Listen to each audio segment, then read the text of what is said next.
Hello guys, welcome to our channel Let's Learn Together where we give prime importance to the learning. So guys, today we will discuss about book building method. आपने इस term के बारे में I am sure जरूर सुना होगा क्योंकि ये आईपीओ के टाइम बहुत ही यूज में आती है और अगर आपने नहीं सुना हुआ तो कोई बात नहीं, आज हम डिस्कस कर ही लेंगे इसको। एंड गाइस, अगर आपने इससे पहले वाली वीडियो नहीं देखी मेरी तो आईपीओ से रिलेटेड, तो उसका लिंक मैं ऊपर आई बटन में मेंशन कर दूंगी। पहले जाके वो देखना क्योंकि उसके बिना आपको ये वाली वीडियो कुछ भी समझ नहीं आएगी।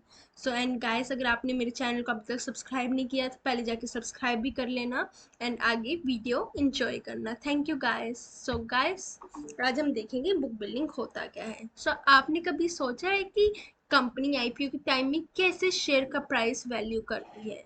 कभी सोचा है? अगर नहीं सोचा तो सोचना जरूर एक बारी। जैसे अभी एलआईसी का रिसेंटली आईपीओ आया था तो उसका एक शेयर का प्राइस 249 था। सो कंपनी ने 249 ही डिसाइड क्यों किया? 250 क्यों नहीं किया? 259 क्यों नहीं किया? 240 क्यों नहीं किया? इसके पीछे एक बहुत बड़ा रीजन होता है। एक बुक बिल्डिंग प्रोसेस नाम की एक चीज होती है जो कि कंपनी को बताती है कि उनकी शेयर का प्राइस क्या सही रहेगा। सो आज हम वही देखेंगे। देखो, मैंने यहाँ लिख रखा है कि कॉर्पोरेट में raise capital in the primary market by way of an IPO, right issue और प्राइवेट प्लेसमेंट। ये मैंने आपको लास्ट वीडियोस में बताया था कि आईपीओ से कंपनी पैसा रेज कर सकते हैं, राइट इशू से कर सकती है, प्राइवेट प्लेसमेंट से कर सकती है। और IPO is the selling of securities to the public in the primary market. ये आपको पता ही है कि आईपीओ क्या होता है। जो आईपीओ के टाइम जो कंपनी प्राइस डिटरमिन करती है शेयर का, वो टू मेथड्स यूज कर सकती है। एक होता है फिक्स प्राइस मेथड होता है एंड एक होता है बुक बिल्डिंग मेथड, और कंपनी दोनों का कॉम्बिनेशन भी यूज कर सकती है। तब हम आगे वीडियो में एक एक करके देखेंगे कि फिक्स प्राइस मेथड क्या होता है, बुक बिल्डिंग मेथड क्या होता है। ठीक है, so let's move further. so one now, what is the fixed price method? ये fixed price method क्या होता है? इसके देखो नेम से ही पता चल रहा है। फिक्स प्राइस जो कंपनी पहले ही बता देती है कि कंपनी आईपीओ अपना इस फिक्स प्राइस पे लॉन्च करेगी और पब्लिक को ये पैसा देना पड़ेगा। बस एक फिक्स प्राइस कंपनी पहले से ही डिटरमिन कर देती है। सो देखो, in an IPO if the shares are offered at the fix price, such issue is known as fix price issue. एक फिक्स प्राइस कंपनी ने डिटरमिन कर दिया, अब वो उसी पे ही कंपनी अपने आगे डील्स करेगी। This is the second most preferred way of initialing public offering. In the offer document the issuer has to give the reasoning and proper justification for the price fixed. इसमें company को बताना होता है कि एक document launch करना होता है जिसे हम कहते हैं ऑफर डॉक्यूमेंट, जिसमें कंपनी को बताना होता है कि उसने एक प्राइस फिक्स क्यों करा है। फॉर एग्जांपल, अगर कंपनी एलआईसी वाली कंपनी एक फिक्स प्राइस कर देती है, अगर वो 220 में देती है तो कंपनी को एक ऑफर डॉक्यूमेंट देना पड़ता है कि वो जिसमें वो बताए कि उसने 220 ही क्यों करा है, कौन कौन से फैक्टर्स हैं जिसने कंपनी को मजबूर करा है 220 प्राइस फिक्स करने में। ये सब उनको बताना होता है। Generally, companies go for fixed price issue only when the management is of the opinion that the fair prices can be decided among them without having tested in the market, like in the case of book building. book building हम आगे discuss करेंगे। Company तभी करती है जब company को लगता है कि फेयर प्राइस मेथड है। पर एक सच बात यह है कि ये बहुत ही कम यूज होता है क्योंकि इसके बहुत सारे डिसएडवांटेजेस हैं। आप खुद ही देखो, कंपनी ने 220 प्राइस फिक्स कर दिया। अब इन्वेस्टर्स को लगता है तो बहुत ही कम प्राइस है, तो इन बहुत सारे इन्वेस्टर्स आ जाते हैं कंपनी का वो शेयर खरीदने, ताकि वो सस्ते में खरीद लें, बाद में महंगे में सेल कर दें।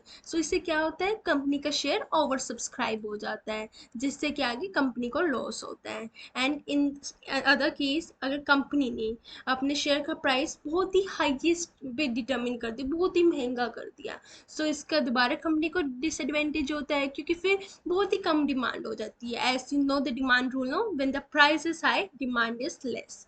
जिससे कंपनी को वापस से डिसएडवांटेज होता है क्योंकि कंपनी के शेयर की डिमांड ही नहीं रहती। In fix price method company has to find the equilibrium of demand and supply. एक ऐसा प्राइस फिक्स करना होता है जिसमें डिमांड और सप्लाई के बीच में कॉन्ट्राडिक्ट ना हो। इसके अपने ही डिसएडवांटेज होते हैं, तो इसी को ओवरकम करने के लिए नेक्स्ट मेथड आता है बुक बिल्डिंग मेथड। इसमें बुक बिल्डिंग मेथड में क्या होता है, ये एक ऐसा प्रोसेस है जिसमें कंपनी ना पहले एक प्राइस बैंड ऑफर करती है इन्वेस्टर्स को, और फिर उसके बाद जिस डिमांड पे डिमांड डिस्कवरी से इसका प्राइस डिटरमिन्ड होता है। जिस प्राइस की डिमांड ज़्यादा होती है वही कंपनी फिक्स कर देती है ऐसा प्राइस। देखो, I have written here also, book building method is essentially a process used by companies raising capital through public offering, both IPO और FPO। FPO होता है follow on public offer, ये मैं आगे डिस्कस करूंगी। to aid price and demand discovery, demand के basis पे company discover करती है प्राइस को। इसमें क्या होता है, एक स्पेसिफिक टाइम पीरियड के लिए कंपनी बिड्स कलेक्ट करती है, इन्वेस्टर को एक प्राइस बैंड दे देती है। देखो यहाँ मैंने लिख रखा है प्राइस बैंड दे देती है कंपनी, और इन्वेस्टर्स को उसी प्राइस बैंड के ही बीच में डील करनी होती है। फॉर एग्जाम्पल, कोई XYZ कंपनी है, उसने अपना IPO में लॉन्च करना है शेयर, तो वो एक प्राइस बैंड दे देती है। जैसे वो सपोज करो 200 टू 205 का प्राइस बैंड दे देती है, तो इन्वेस्टर्स को 200 टू 205 के बीच में किसी भी अमाउंट पे वो शेयर खरीद सकते हैं।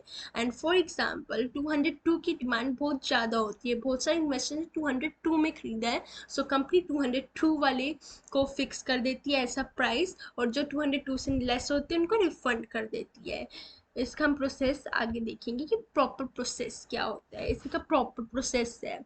जो इशूअर होते हैं, इशूअर क्या होते हैं, कंपनी होती है जो इशू कर रही है, who is planning an offer. पहले कंपनी एक लेड मर्चेंट बैंकर को अपॉइंट करती है। क्या करते हैं, लेड मर्चेंट बैंकर वो होता है जो बहुत ही क्रूशियल रोल कर होता है लेड मर्चेंट बैंकर का ड्यूरिंग द IPO प्रोसेस। इसमें इशूअर्स एक नंबर ऑफ सिक्योरिटीज बता देते हैं उनको कि कितनी कितने कितने का वो सिक्योरिटीज इशू कर रहा है, और प्राइस बैंड बता देता है कि कितने से कितने प्राइस में वो विलिंग है अपने शेयर को बेचने के लिए। सपोज 200 टू 205 कोई कंपनी देती है तो उसका प्राइस बैंड है। 202 हो जाएगा फ्लोर प्राइस, एंड 205 हो जाएगा सीलिंग प्राइस। सीलिंग ऊपर होती है तो अपर प्राइस हो जाता है, 202 फ्लोर नीचे होता है लोवेस्ट प्राइस होता है। फिर issuer also appoint syndicate members with whom orders are to be place. Syndicate members सारे ऑर्डर्स का वो रिकॉर्ड रखता है। देखो, the syndicate members input the order, सारी वो जो जितने भी ऑर्डर आ रहे हैं उसका रिकॉर्ड रखते हैं इलेक्ट्रॉनिक बुक में, और ये सिमिलर प्रोसेस सिमिलर होता है बिडिंग के। और ये जो बुक होती है नॉर्मली 5 डेज के लिए ओपन रहती है। जो IPO का प्रोसेस होता है 4 to 5 डेज के लिए होता है, जिसमें इन्वेस्टर्स किसी भी दिन अपना, अगर उनकी मर्जी होती है तो पैसे इन्वेस्ट कर सकते हैं। And bids have to be enter within a specific time period, 5 days के बाद कोई भी नहीं कर सकता, उसके बाद IPO क्लोज हो जाता है।